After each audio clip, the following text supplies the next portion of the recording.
Maraming nagtatanong sa akin kung paano ba ako nakakakita kasi ang labo-labo ng mata ko. O, paano kaya ako nagda-dive? Share ko sa inyo yung bago kong nilaunch na product. By the way guys, ang tagal nito 1 year in the making tong sarili kong brand ng mask. Graded mask kasi yan. Kung balak nyo magpa-certify, maganda na nakaganito kayong mask kasi this is ultra low volume.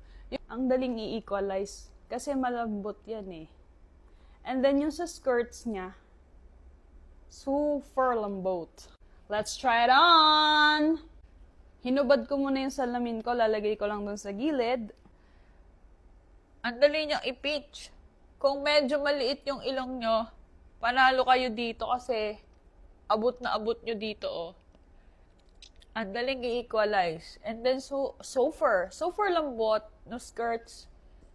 May nagtatanong din kung nagfa-fog daw ba yung mask na to. Yes, kasi lahat naman ng mask nagfa-fog.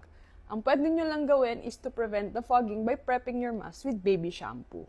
Kanino nyo to mabibili? Sa akin nyo siya mabibili. Sa ako yung i-message nyo. Kung gusto nyo bilhin to. By the way, this graded mask, graded po ito, is available from -1.5 to -7.0.